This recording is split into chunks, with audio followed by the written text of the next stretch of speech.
Evet ya, yansımalar çok zorlayınca, sistem seni çok zorlayınca maalesef erken yaşta bu kadar olgunlaşıyorsun, farkındalığın gelişiyor.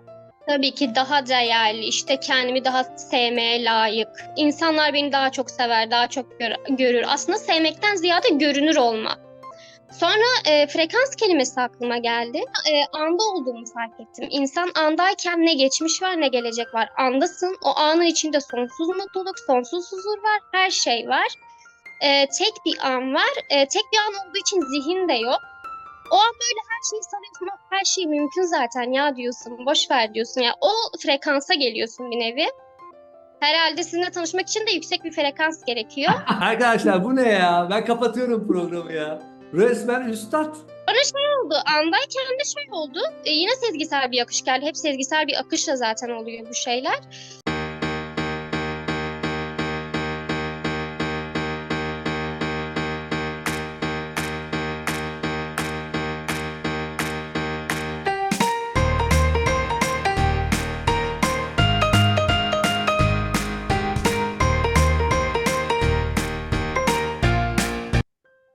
Hayatın neşesi, Demir'in sesi. Bir uyanış hikayesine hoş geldiniz arkadaşlar. Bugün yeni bir program ve yeni bir konukla beraberiz. Konuk fark edişle beraberiz. Arkadaşlar öncelikle yoğun ilgi için çok teşekkürler. Çok güzel destek veriyorsunuz. Destekleriniz ve de ilginiz için teşekkür ediyorum size. Arkadaşlar programımda konuk fark edişlerim var. Konuk fark edişlerim erkek kadın, yaşlı genç, okumuş okumamış, Türkiye'de veya yurt dışında hiç fark etmez. Belki dualitede, normal simülasyonda birbirleriyle hiçbir zaman görüşmeyecek, hiçbir zaman buluşmayacak ve de tanışmayacak olan fark edişlerin programıma gelmesinin bir tek sebebi var arkadaşlar. İlk 3 çakradan özgürleşmiş olmaları ve sorgulamaya başlamış olmaları.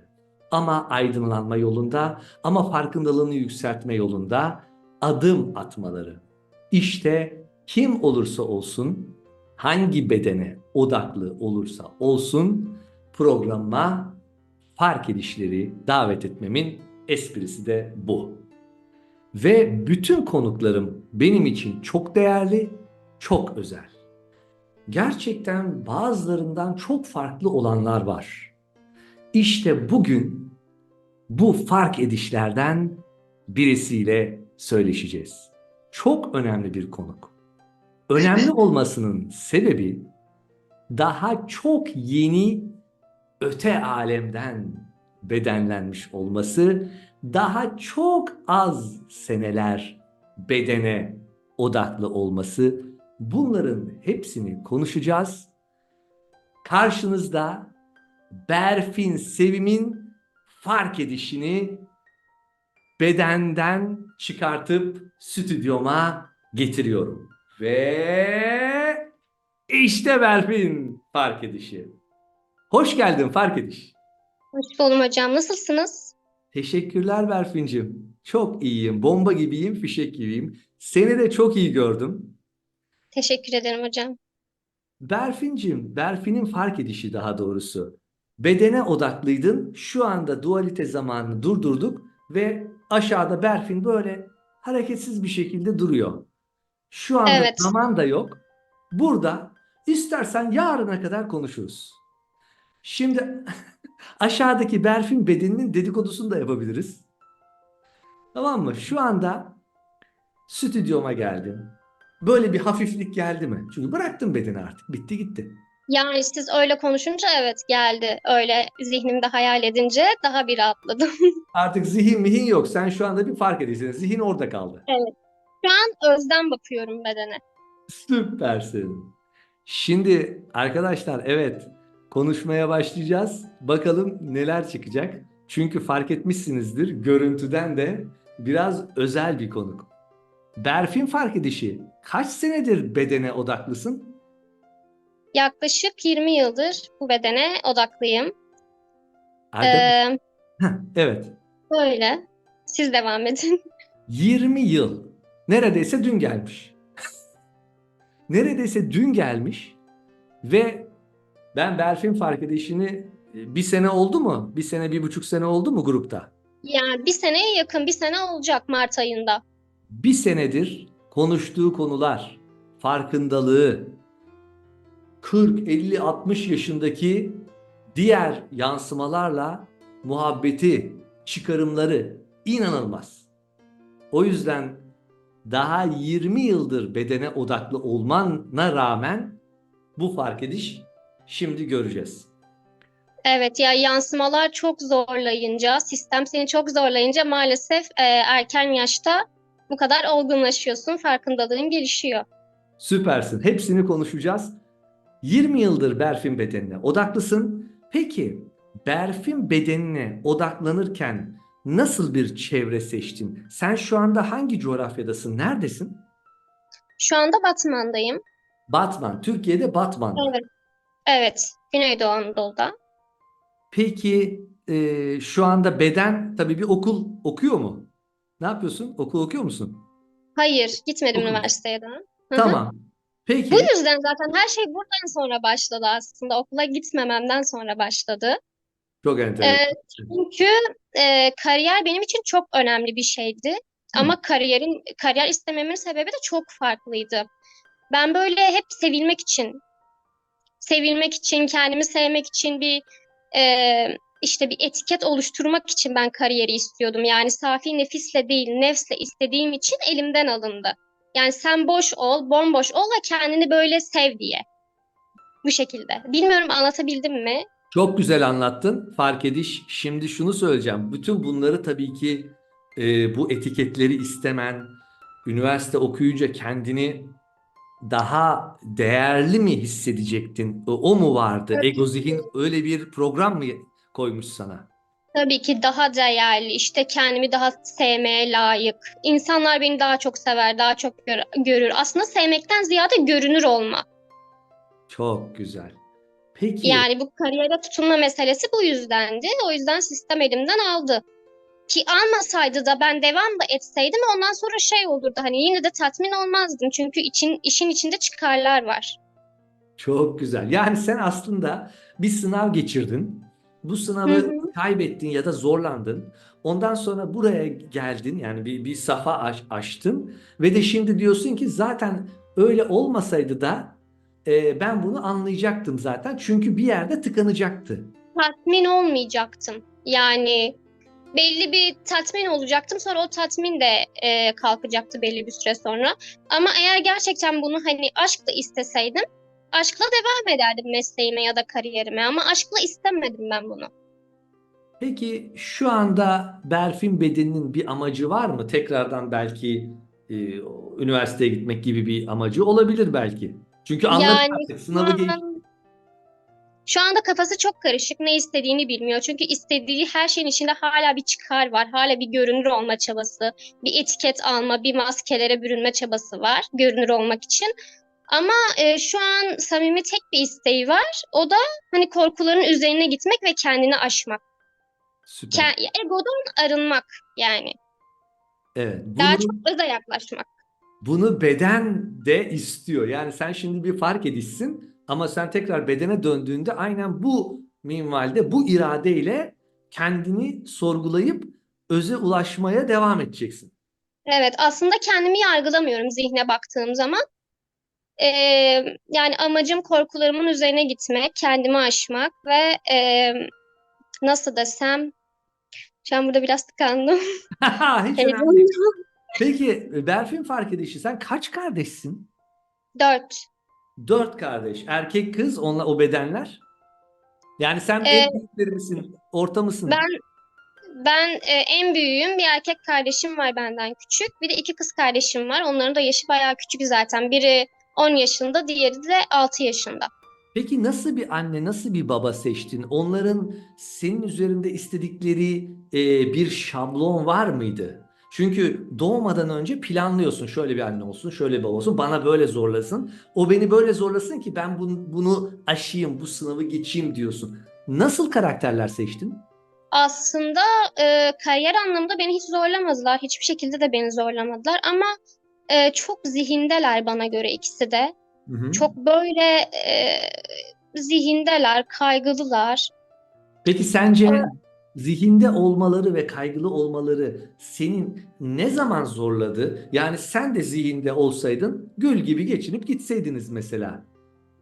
Zihinde olmaları kendimi aşmamı bayağı bir engelledi. Ben bir şeyler istiyordum, bir şeyler yapmak istiyorum. Sürekli önüme engel. Yapamazsın, şu başına gelir. Gidemezsin, bu başına gelir. O tarz şeyler. Bir şey yapmak istiyorum dediğin dualitede bir şey yapmak istiyordun. Belki de onu isteyen senin ego zihnin miydi? Evet, ego zihnimde herhalde onlar da özlük ya, zihinlik değil de özlük yapmış olabilirler bana. Evet, Hani çok hayır bu değil, bu değil. Sen hayır bu değilsin. Gidemezsin çünkü isteğinde bir çıkar var. Gidemezsin. Özden gelmiyor bir istek çünkü. Evet arkadaşlar 20 yaşındaki Batman'daki Berfi'nin fark edişini fark ediyor musunuz?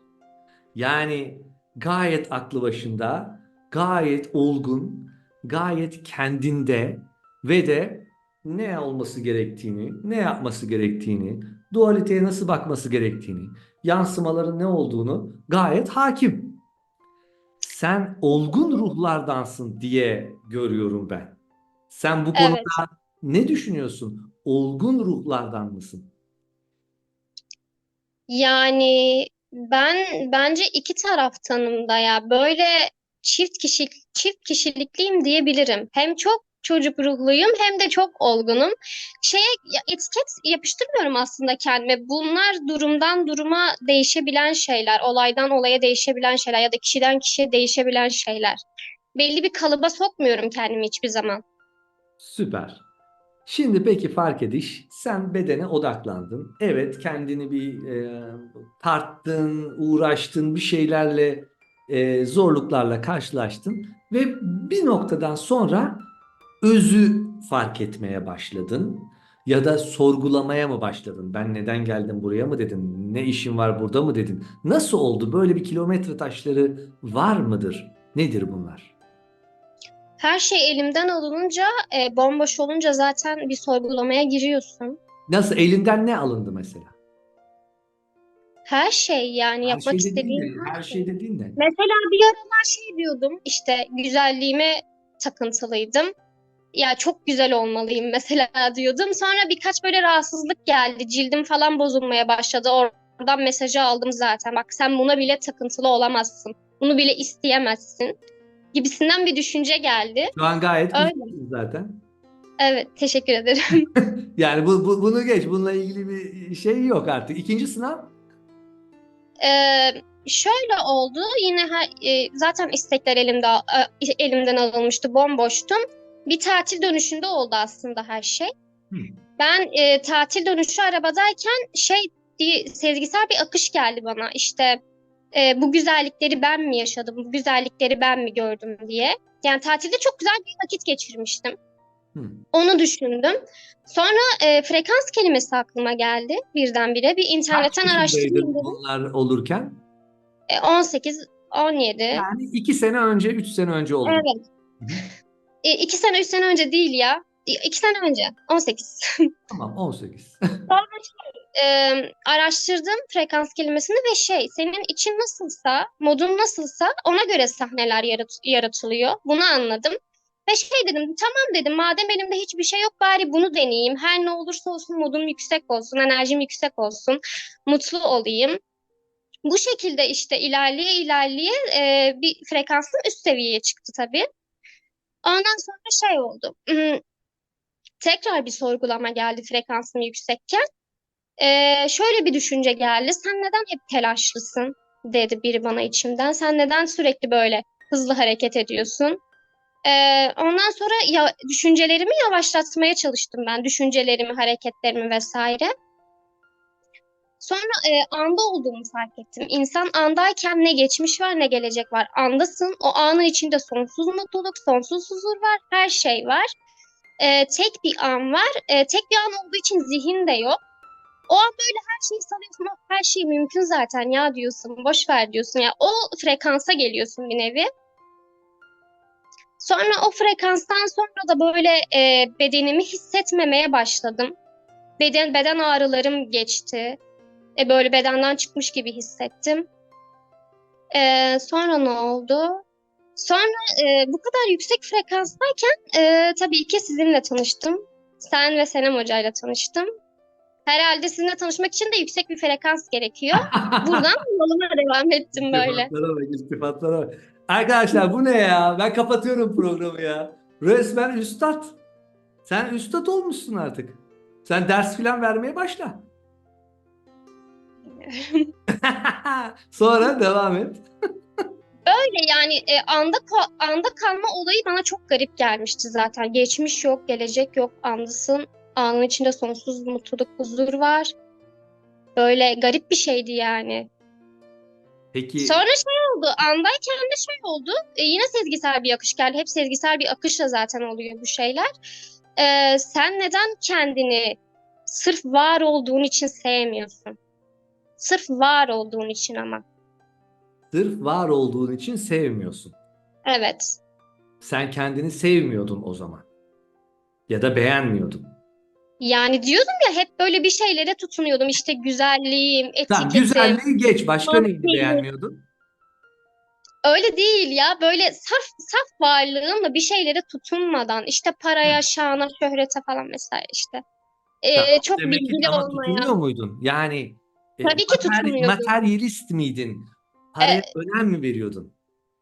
Örnek verdim sadece. Benim tutunduğum şeyler şuydu. İşte entelektüel olursam Heh. daha çok sevilirim. Kariyerle sevilirim. Güzellikle sevilirim. Sosyalleşirsem daha çok sevilirim gibi gibi. Hmm.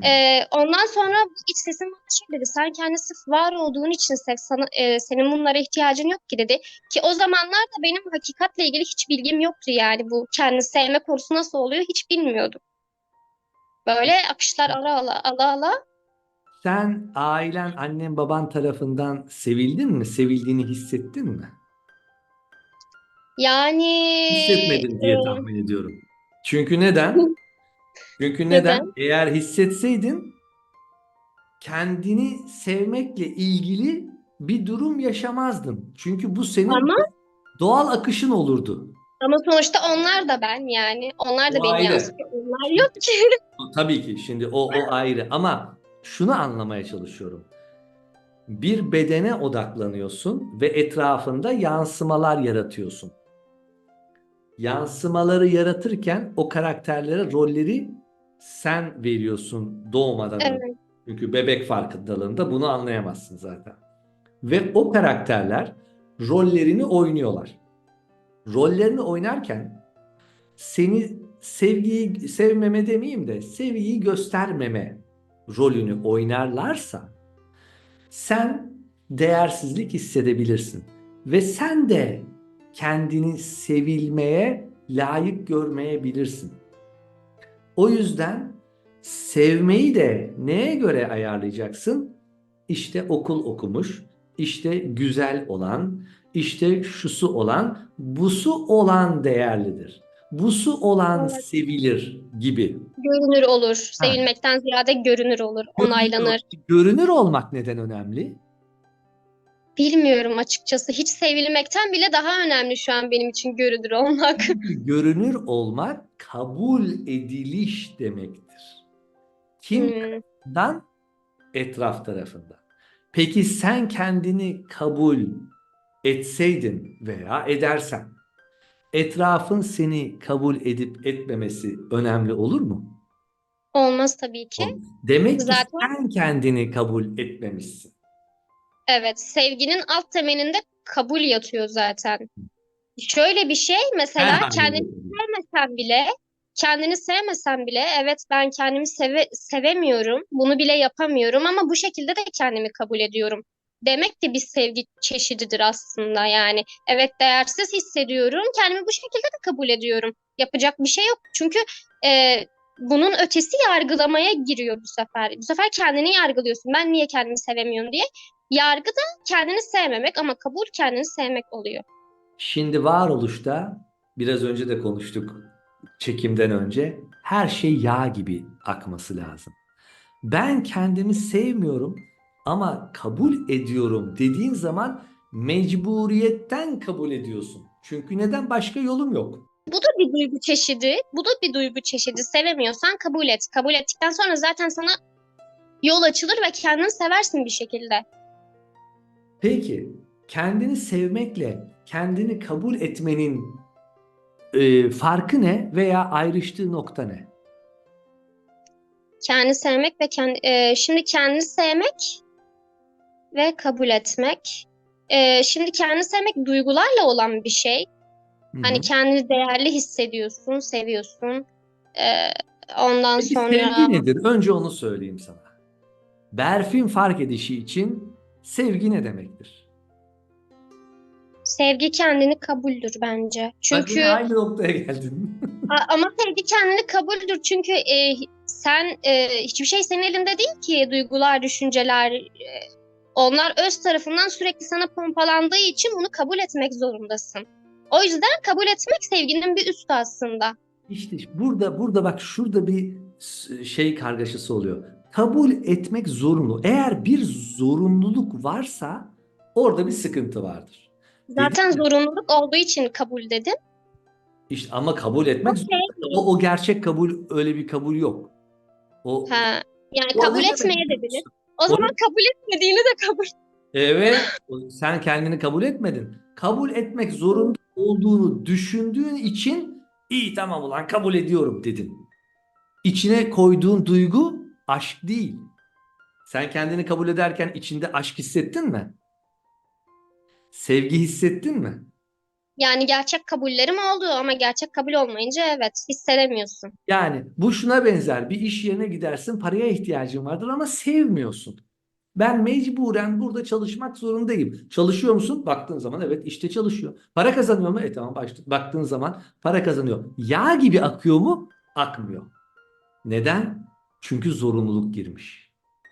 Evet. O yüzden zaten herkes istediği işte, sevdiği işte çalışsın deniyor ya. Şimdi toparlayacak olursak sen kendini aslında kabul etmiyorsun. Ama bir yerden okumuşsun, duymuşsun ya da iç ses gelmiş. Kabul etmek zorunda, kabul etmen lazım denmiş. Tamam mı? Lazım değil. Aslında o an geldi. Ben aldım onu direkt ama hal olarak da yaşadım. Uzun bir süre de sürdü. Sonra da kaçırdım o ipi yani. Tamam. Kaçırdım Yani onu. şimdi eğer kendini kabul edişin yağ gibi akıp her halinle sevecek noktadaysa tamam. Çünkü sonuçta insanı beşer tekamül yolculuğunda zaafları da var, hataları da var, yanlışları da var, her şey var. Ama hepsiyle kabul etmek asıl kabul ediş bu. Evet. Ama ben kabul etmem lazım. Hadi o zaman kabul edeyim.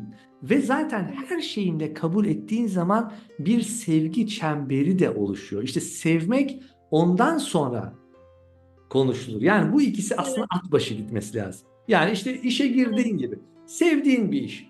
Çalışıyor musun? Çalışıyorsun. Para da kazanıyorsun. Seviyorsun da. Bitti. Ama bir tanesi olmadığı zaman topal olur, eksik kalır. O yüzden kabul edişle sevginin yağ gibi akması lazım.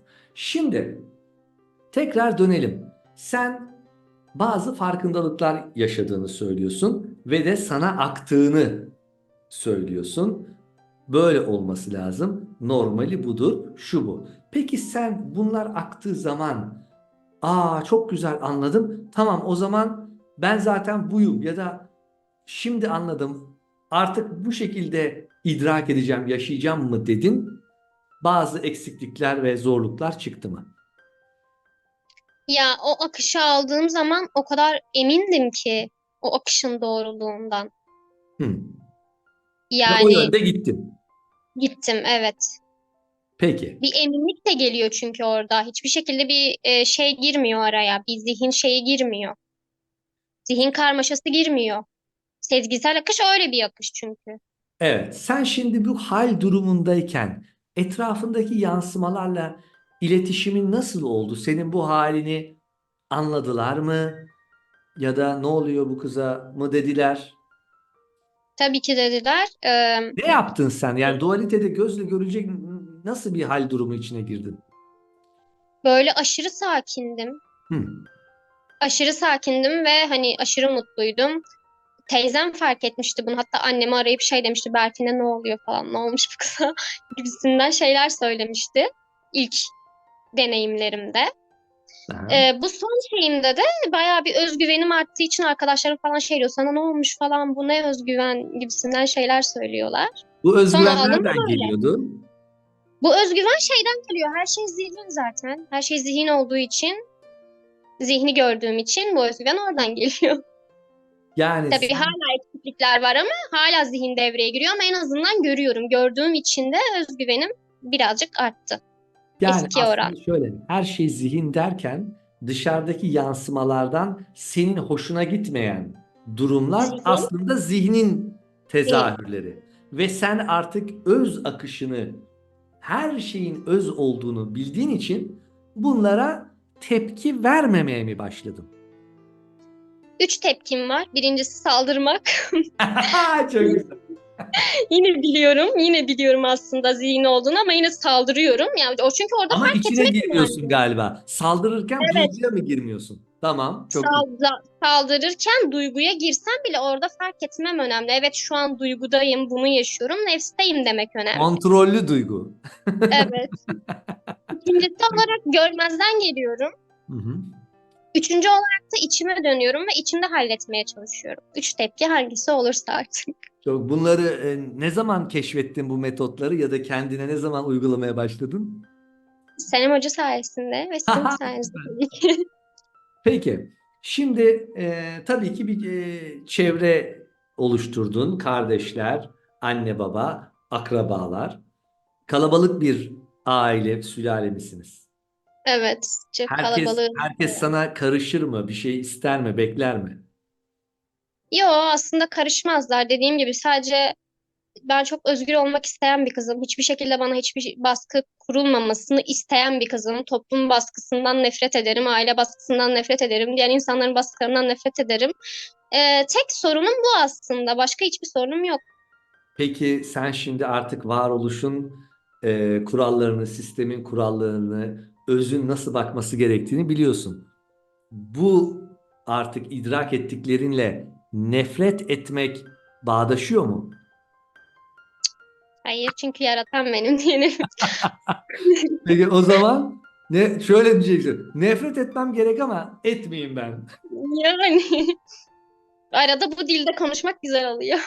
Evet. Şimdi yansımalarla ilişkilerin nasıl oluyor? Seni zorluyor mu? Mesela sen 20 yıldır bedene odaklısın ama olgunluğun, varoluşu, hakikati, idrakin yüksek. Diğer etrafındaki yansımalar 20 yaşlarında, 19 ya da 21 yaşlarında olabilir. Fakat bu konulardan, bu durumlardan bir haber olabilirler. Çok arkadaşın var mı? Yani az sayıda arkadaşım var. O kadar arkadaşım yok. Peki onların farkındalık seviyeleri nasıl? Bu konuları konuşuyor musun onlarla? Konuşmuyorum ama bazılarının bu konuları bilmemesine rağmen farkındalıkları yüksek. Çünkü farkındalığının yüksek olması için bu konuları bilmene gerek yok aslında diye Evet. düşünüyorum bazen. Evet. Özden Bazıları da aşırı zihinde tabii. Bazıları da aşırı zihinde. Bazıları aşırı bazıları ufak da olsa özdeler. Çünkü kendine güvenin olduğu zaman zaten hani sistemi çözmüş oluyorsun bir nevi. peki sen bu yansımaları kendin yarattın. Belli bir amaç doğrultusunda. Farkındalığı olanları da kendin yarattın. Zihinde olanları. Neden yarattın? Sence? Neden Neden yarattım? Bana hizmet etsinler diye yarattım. Hizmet ediyorlar mı? O zaman sana bir öylesini gösteriyorlar, bir böylesini gösteriyorlar. O şey. Evet, ben de alacağımı alıyorum, yoluma bakıyorum. Bazen duyguya giriyorum, bazen girmiyorum. O şekilde. Peki, şimdi sen dedin ki 17, 18, 18 yaşında bir farkındalık geldi. Şu anda da 2 dünya yılıdır bu farkındalığı sürdürüyorum. Eski Berfin ile şimdiki Berfin'in en önemli farkı neydi? Eski Berfin duyguları aşırı yoğun yaşıyordu. Aşırı saldırgandı, aşırı tepkiseldi. Şimdiki Berfin zaten her şeyi bildiği için kendi içine dönüyor daha çok. O mu daha mutluydu, şimdiki mi daha mutlu? Şimdiki daha mutlu tabii ki. Neden? Yani ne olunca mutlu olunuyor? Çünkü senden ayrı bir varlık olmadığını bildiğin için, çünkü bir ego devreye giriyordu o zamanlar. Hani sen benden ayrı bir varlıksın, bana nasıl böyle davranırsın? Ama şu anda her şeyin aslında senden kaynaklandığını bildiğin için çok bir duyguya girmiyorsun. Yani bir sorun kalmıyor. Şu anda iç huzur, dinginlik, mutluluk ne olduğunu, nasıl yaşandığını sistemi de çözdün gibi yaşıyorsun. Dualite zamanında bir gün içerisinde yüzde kaçında sonsuz huzur ve mutluluğu hissediyorsun sence? Yüzde kaçında? %70 diyebilirim. Bir Süper. oran verecek olursam. Peki uzun süre bir ay, 3 ay, 5 ay çok böyle düştüğün zamanlar oluyor mu? Depresyona girdiğin ya da moral bozukluğu olduğun. Oluyor ama çok kısa sürüyor. En fazla bir gün sürüyor. Mesela Ama geçenlerde oldu galiba bir şeyler. evet, Oldu mu? oldu. Ne De önüme, oldu? önüme Yani çok engeller. özel şey anlatmak durumunda değilsin tabii de. Ne hissettin? Yani Hep engellendiğimi hissettim. Niye hep dualitede önüme bir şey engel? için engellendin öyle mi? Evet. Hep Tepki mi böyle, ben niye oldun? engelleniyorum ya dedim. Hani bir şey de yağ gibi aksın. Hep böyle bir şeyler için mücadele mi edeceğim dedim. Öyle. O yüzden orada bir tık böyle moralim bozulmuştu. Peki ne tepki verdin? Ama Yansıdı. aşırı zihindeydim o zaman. O zaman da aşırı zihindeydim, yani hiç asla özden bakamıyordum. O %30'luk kısımdaydın yani. Evet. Sonra %70'e geldin. Hı hı. Bir anda %70'e gelince tıkır tıkır her şey çözülmüş olması lazım. Evet. Çözüldü zaten. Çözüldü ve Hı, şu anda buradasın zaten. evet. Aynen. Yani peki bir daha aynısı olsa nasıl davranırsın sence? Artık Bir daha tecrübelen. aynısı olsa yine aynı davranırım. Çünkü, çünkü en hassas olduğum nokta Bu engellenmek, özgürlüğümün kısıtlanması, peki, bana destek olmamaları. engellenen kim? Çünkü engellenen kim? Engellenen bilmiyorum. Kimin özgürlüğü kısıtlanıyor? Benim, Sen kimsin? ben yokum ki. Bak, engellenen, özgürlüğü kısıtlanan, destek olunmayan ego, zihin. Zihin. Sen Evet. biraz önce farkında olmadan ego zihni savundun.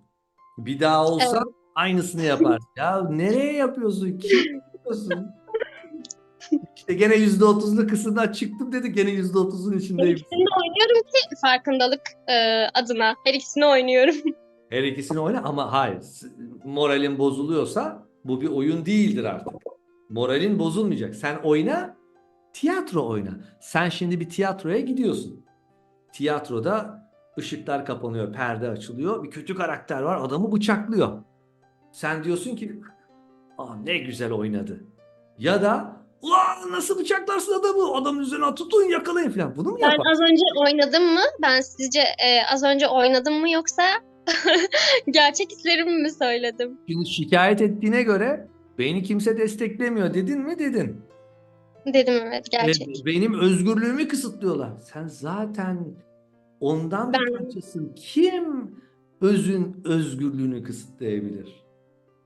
işte zihin kısıtlayabilir, sen çok fazla Sen, zihindeysen. sen zihinle düşersen özgürlüğünün kısıtlandığını hissedersin, yaşarsın, duygularla da içine girersin. Vay anasın diye hurra Allah Allah Allah nidalarıyla o kısıtlayanın üzerine gidersin. Evet. Neyse, ama Berfinciğim hiç sorun değil. Bunlar gayet normal. Yani sen şu anda 20 yıldır bedene odaklısın. Yani ben senin 25 yaşını, 30 yaşını, 40 yaşını hayal edemiyorum yani. O derece. Özgürleşeceğim yani. Ben zaten özgürsün şu anda.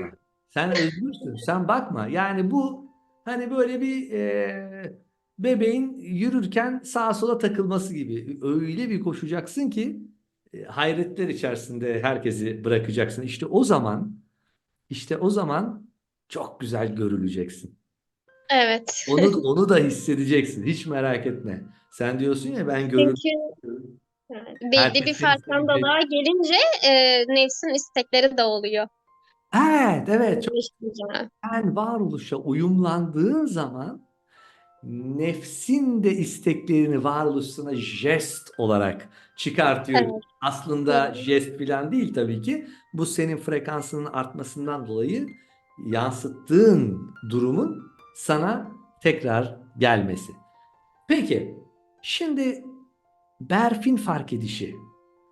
20 yıldır odaklandığın Berfin bedeni tekamül planını çözdü mü? Yani neden geldi ve 5, 10, 20, 50, 70 sene daha yaşayacaksan asıl amacı idrak etti mi?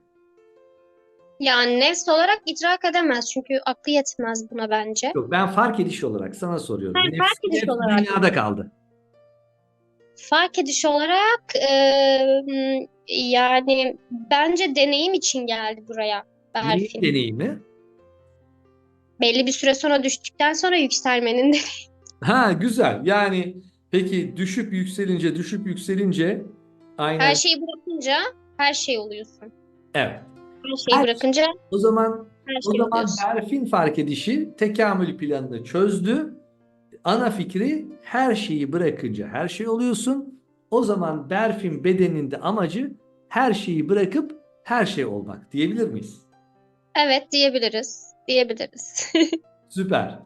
Şimdi peki sen yansımaları sana davranışlarına göre mesela kategorize ediyor musun? Ya şunun seviyesi şu, şunun farkındalığı bu. Ya da ben bununla fazla muhatap olmayayım, hani enerjimi kaptırmayayım gibi. Böyle şeyler oluyor mu? Konuşmak istemiyorum filan. Fark ediyorum.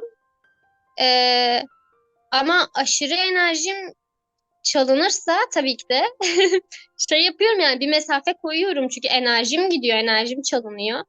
Bir Hı. şey koyuyorum yani araya, bir mesafe koyuyorum.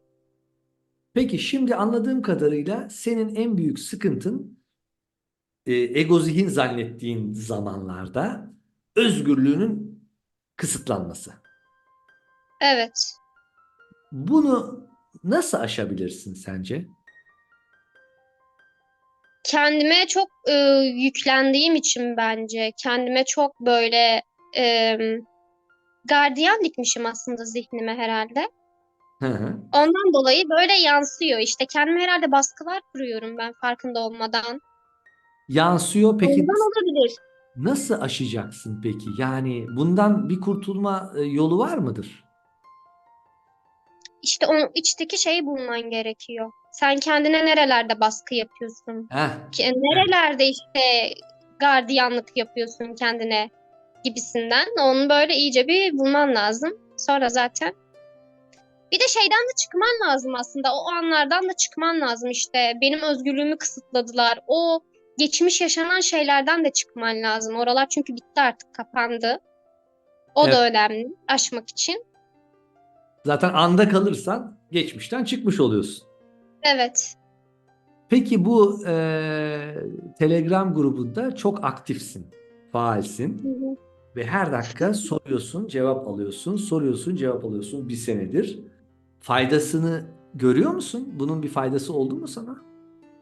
Yani evet oldu. Aslında ben Telegram'a ilk girdiğimde hiçbir şey bilmiyordum böyle. Girince böyle bir şeyler yazmaya başladım. Oradan çünkü bir akış aldım. Gerçekten hiçbir şey bilmiyordum ben. Nasıl oldu hiç bilmiyorum. Sadece tek bir bilgim vardı. Her şeyin o olduğu. Başka hiçbir bilgim yoktu. Bu da bilgi olaraktı. Bunu yaşamıyordun.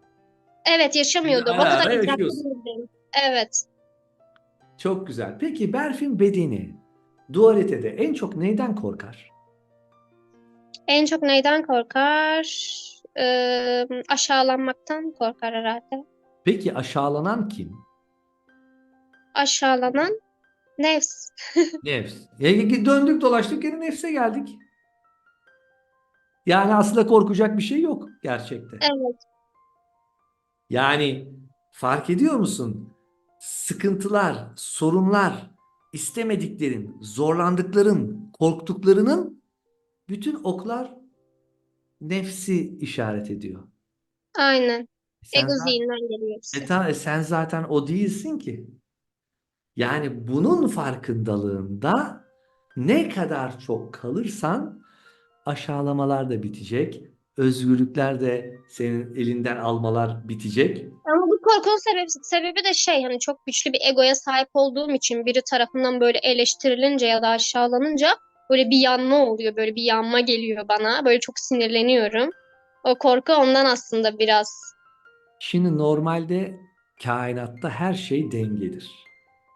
Çok güçlü bir egoya sahibin diyorsan çok güçlü bir kalbe de sahipsin. Yani Evet. sevgiyi yaşayamayan, aşkın ne olduğunu bilmeyen, farkındalığı düşük birisinde aslında cahil cesareti de olur ama o çok çabuk söner. Sen böyle bir dengeyi kurmuşsun gibi. Ama şu var, çok güçlü bir egoya sahip olsan bile nihayetinde onun ego olduğunun farkındasın. Evet, Yani şu biliyorum demek, en azından. ben buyum demiyorsun yani. Hı hı. Ben buyum dediğin an arkada ben buyum diyeni fark eden var. Senin özelliğin o bence. Evet. Sürekli gözlemdeyim ben Evet, tetiktesin. kendimle. Peki Berfin fark edişi biliyorsun HNDS Hayatın Neşesi Demir'in Sesi bir uyanış hikayesinin mottosu sonsuz sevgi, ilahi aşk. Sonsuz sevgi ve ilahi aşk Berfin fark edişi için ne anlama geliyor? Benim için aslında birlik bilincinden ziyade kendi tekliğini fark edip eee, kendi tekliğini fark edip ya kendini bildikten sonra kendi tekliğini fark edip kendini sevmek demek. Kendini sevmek demek. Evet. Çünkü ilahi aşk aslında özle bir bağlantı gibi bir şey. Özünle bağlantıda olduğun zaman diğer yansımalar sana böyle çok silik geliyor. Silik geldiği için de şey diyorsun, işte bunlar benim nefsimin yansıması. Hani böyle çok birlik bilincinden bakamıyorum aslında. Bilmiyorum doğru mu yanlış mı ama bu şekilde hani özümle bağlantıda sürekli. İçimde iki şey var. Bir nefs var, bir öz var. İkisinin aşkı aslında ilahi aşk benim için. Peki, şimdi normalde ilahi aşk yani ona duyulan özlem, yuvaya duyulan özlem min tezahürü karşı cinste gözükür derler. Hı Yani hı. aslında karşı cinse bir aşk beslediğin zaman onun arka planında öze duyulan Allah aşkı var derler. Senin böyle dualite sevgisiyle ya da dualite aşkıyla aran nasıl? Yani aşık oldun mu ya da birini çok sevdin mi bu dualitede ve bunun farkındalık açısından baktığın zaman sana katkıları oldu mu? Ya da acı mı çektin? Yani birini sevmiştim ama özden bir sevgi değildi bu. Yine Diyelim. nefsten gelen bir sevgiydi. O bir Ee, hoşlanma belki arzularla ilgili bir şeydir belki. evet, kendimde eksik olan şeyleri onda görünce Hı. onu sevmeye başlamıştım. Tabii o zamanlar öyle hissetmiyordum. Bana sürekli şey diyordu, işte Instagram'ını kapat. Sende çok görünür olma çabası var. Bunu şey yap, işte Bak ne, törpüle. ne güzel konuşmuş aslında sana. Gene seni İşte kısıtlamış ben de oldu. onu diyorum ya, bana özlük yapmış aslında, ben ona Hı. nefret beslemişim. Ondan sonra şey, bunu fark ettim. Sonra bir gün işte onu düşünüyordum, şey oldu. Dedim bana özlük yapmış falan. Sonra birden bir mesaj geldi bana. O sırada da sevgilisi var tabii. Bana şey dedi, ben seni hep, biz ikimiz aslında birbirimizi çok seviyoruz. Hı. Ve bunu bir gün anlayacağız. Yani o an dedim ki hani Anlamamıştım. konuşan o değil, hani konuşan öz. Biz aslında birbirimizi çok seviyoruz. Bir gün bunu anlayacağız tarzı bir şey söyledi. Öyle. Sonra dedim ki sen gerçekten bana işte faydalı şeyler söylemişsin ama ben seni çok yanlış anlamışım falan. Nihayet anladım falan dedi. Öyle. Sonra kapattık gitti yani. Evet, yani dualitedeki aşk ve sevgi bile hangi açıdan bakarsan bak sana özü yansıtıyor. Aslında Evet, olman sadece için. evet sadece erkek arkadaşın değil burada akraban da, baban da, annen de, iş yerindeki birisi de sana her söyleneni aslında özden geliyor diye bakarsan ben burada ne anlamam gerek diye bunu çok kolay çıkartabilirsin. Çünkü Peki. sen arınmadıkça hep sen arınmadıkça hep böyle senin kişiliğini gösterecek erkekler çekersin. Ama arındıktan sonra kendi özünü buldukça gerçek aşkı bulursun. O zaman sen buldun artık. Evet. Buraya geçiyoruz. Şimdi Berfin'i fark edişini çok fazla utandırmayalım. Şimdi Öz'le herkesin farklı bir haberleşme tekniği ve stili vardır. Bazısını içine doğar, bazısı meditasyon yapar, bazısı yürüyüş, doğada yürüyünce kendini çok iyi hisseder. Bazısı sağa sola bakar, rakamları, saatlerine bakar. İşte 11-11, 22-22 gibi. Senin Özle iletişimin nasıldır? Yani dediğim gibi hep sezgisel akışla böyle beynimde bir ampul yanıyor. Ya öyle ya da şey yapıyorum, uyanmış üstatlara bakıyorum, onları izliyorum iletişime geçmek istersem. Ha, Onun dışında insanları gözlemliyorum. Eğer bana kalbimi tatmin edecek bir şeyler söylüyorsa bana özden konuşuyordur. Ya insanlar ya uyanmış üstatlar ya da sezgisel akış. Üçü. süper. O zaman senin bir rol modelin var mı? Yani böyle bir olay karşısında mesela şu üstad nasıl davranırdı? Hmm, Hani var. İki kişi var. öyle mi? Kimmiş onlar? Söyleyeyim mi? Selim Hoca. Evet. Aslında üç kişi. Ha. Hadi dört olsun. Sen bütün Telegram grubunu sayacaksın, anlaşıldı. Var. Senem Hoca var. Feride Hoca var. Bir de Atilla Hoca var. Evet. Öyle. Peki yani sen herhangi bir durum karşısında bu hoca, diyelim ki Atilla Hoca ne yapardı diye mi düşünüyorsun? Onu mu yapmaya çalışıyorsun ya da sana bir referans mı oluyor? Hayır, öyle düşünmüyorum. O ne yapardı diye düşünmüyorum. Direkt öğretilerini alıyorum, bırakıyorum. Sonra o kendi kendine işliyor zaten. Anladım. Kiminkini alacağın da o sırada akıştan geliyor. Aslında mesela Atilla Hoca başka bir şey söylüyor. Senem Hoca başka, Feride Hoca başka. Üçünü birden dinleyince tüm taşlar yerine oturuyor. Aslında Süper. hepsi birbirinin eksik parçalarını tamamlıyor gibi bir şey. Süper. Üçünü harmanlıyorsun yani. Evet. Peki. Şimdi Berfin fark edişi, artık programın yavaş yavaş sonlarına geliyoruz. Burası sonsuz sınırsız kuantum potansiyel alanı. Buradan dünyaya istediğin gibi materyal aktarabilirsin. Ve Berfin bedenine katkıda bulunabilirsin. Hani bağış kutumuz var yan tarafta falan gibi. Ne aktarmak isterdin? Ne aktarmak isterdim? Kendime ait küçük, sessiz bir ev. Ha, Komşu falan çok da olmayacak. güzel. Çok güzel. Komşu falan da olmayacak. Evet, Öyle. ben notumu alayım. Bunu olarak ileteceğim. Çok güzel, küçük bir ev. Kendine ait. Kendime ait. Evet, Evet. tatlış bir ev. Oldu bile. İnşallah. Ha, evet. Sadece ufak bir zaman geçmesi gerekiyor. Hı hı. Evet ve Berfin fark edişi, şimdi birazdan bedene döneceksin ama son bir sorum kaldı. O da şu. Bedene döneceksin ve sana sonsuz ve 20 yaşında bir ömür veriliyor. Ne yapardın?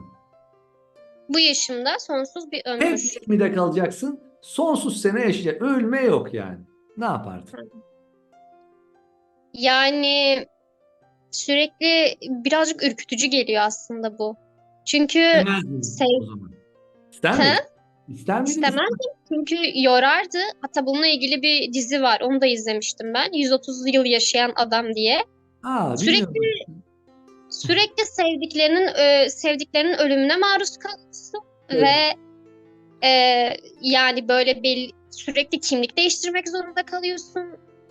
Böyle bir bocalarsın yani. Kötü olur. Normal şekilde yaşayayım öleyim diyorsun. 70-80 yıl bize yeter. Bize yeter de artar bile. Peki, Evet. Berfin fark edişi, birazdan tekrardan geldiğin gibi seni bedene uğurlayacağım ve dünyanın anahtarını açacağım. Zaman devam etmeye başlayacak. Son olarak şu anda şöyle kalmış Berfin bedenine ne söylemek istersin fark ediş olarak? Ne söylemek isterim? Ona derim ki sen her an güvendesin. Her an özünün kollarındasın. Zihnin kötü dediği olayları yaşasan bile bunlar sadece bir deneyim. Hiçbir deneyimin birbirinden bir farkı yok. Kötü diyen zihindir. Eğer kötü bir şey yaşıyorsan bu senin hayrınadır. Sadece deneyim için buradasın yani. Fark etmiyor deneyimin ne olduğunu. Evet. Ne olduğunu Çok fark güzel. etmiyor. Çok Şey, güzel.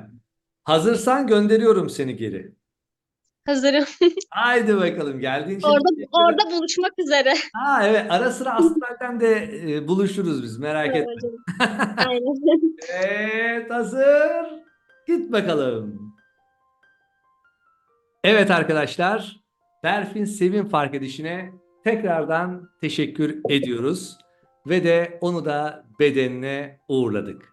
Hayatın Neşesi Demir'in Sesi bir uyanış hikayesinin bir bölümünün daha sonuna geldik. Programı noktalıyorum. Sizleri çok seviyorum. Aşkla kalın, sevgiyle kalın, benimle kalın, Demir'le kalın ve bir sonraki programda bir sonraki konuk fark edişle söyleşimize kadar hoşça kalın. Görüşmek üzere.